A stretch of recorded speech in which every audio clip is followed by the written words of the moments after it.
ba chủng riệp xua chừng xua con là ngày này mò tê ăn vật tơ khăn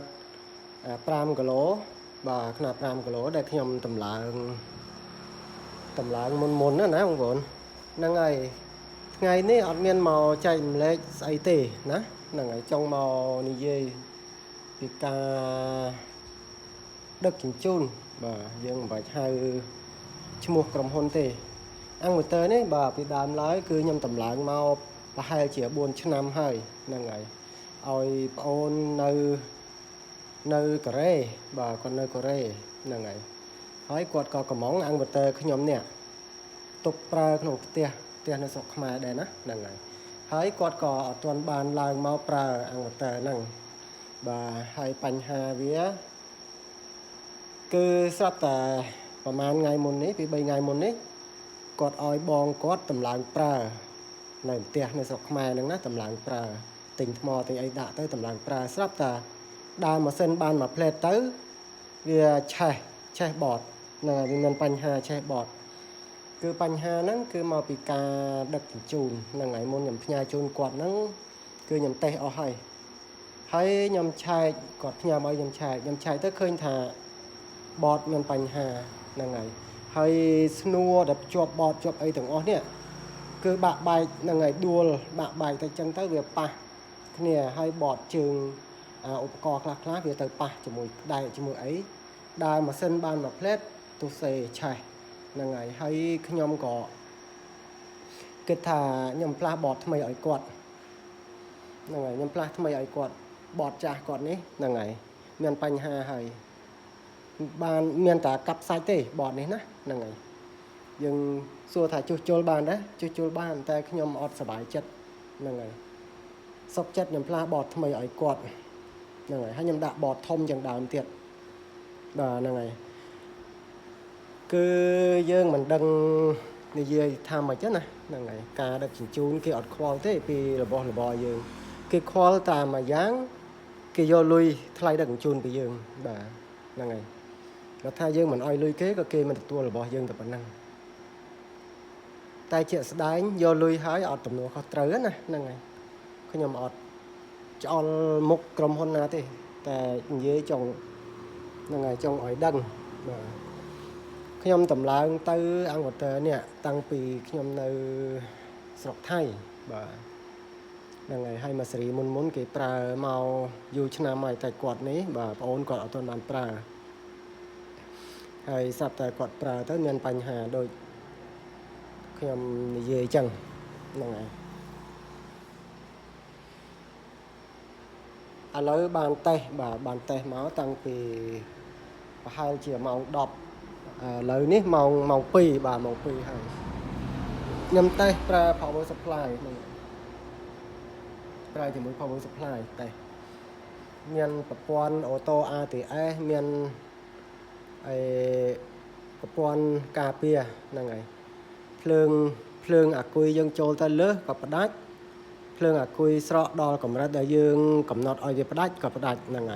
ហើយតែពេលវាផ្ដាច់ហើយវាផ្លាស់ភ្លើងរត់ណាភ្លើងកាឡូយើងហ្នឹងដោយស្វ័យប្រវត្តិបាទនេះឧបករណ៍បាទខាងក្រោយនេះយើងបន្តភ្លើងរត់ចូលភ្លើងអាំងវ៉ាទ័រយើងអីហ្នឹងបាទវាផ្លាស់ប្ដូរដោយអូតូបាទហ្នឹងហើយຂະຫນາດ6គីឡូ5គីឡូហ្នឹងហើយ5គីឡូខ្ញុំប្រើបត24 ហ្វែតហ្នឹងហើយបតស្រីថ្មីបតមុននោះទុកទៅហើយចាំកាប់សាច់វាទៅហើយសួរថាជាកំហុសអ្នកណាជាកំហុសខ្ញុំក៏មិនមែនកំហុសតិជនក៏មិនមែនគឺជាកំហុសតែមួយគត់ហ្នឹងហើយដែលធ្វើឲ្យយើងមានបញ្ហាខាតបង់លុយកាក់ដើម្បីទិញឧបករណ៍ផ្លាស់ប្ដូរឲ្យគេហ្នឹងហើយអូគេទិញរបស់យើងត្រូវមើលខុសត្រូវឲ្យគេមិនអញ្ចឹងហ៎បងបាទវាអញ្ចឹងវាពិបាកនិយាយ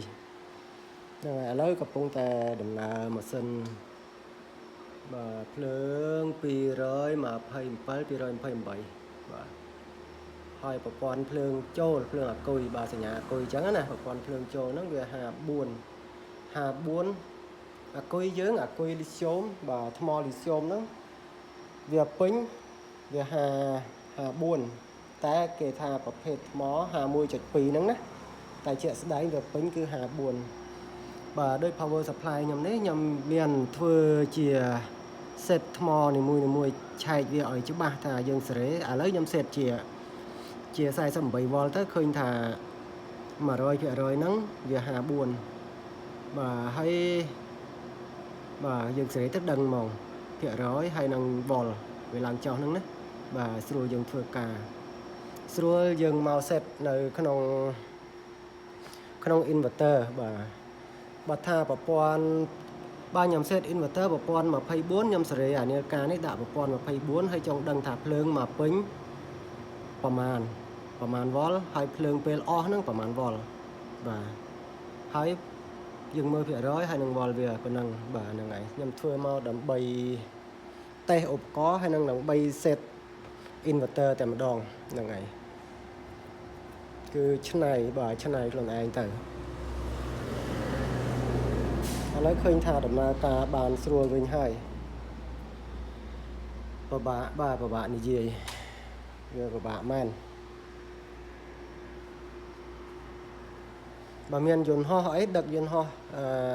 យកទៅឲ្យខ្លួនឯងនេះជួលគេហើយរបស់យើងខូចខាតទៀតណាបាទវាអញ្ចឹងអស់លុយច្រើនជាន់បាទអូខេបាទអត់មានអីច្រើនថ្ងៃនេះចេញមកដូចជាមកលូ5បន្តិចហ៎វាច្រើនលើកច្រើនសារហើយណាតែខ្ជិលច្អល់ឈ្មោះក្រុមហ៊ុនដឹកជញ្ជូននៅស្រុកយើងធំមានតែប្រហែល2ឬ3ឬ4ឬ1ហ្នឹងហើយអូខេអរគុណច្រើនបង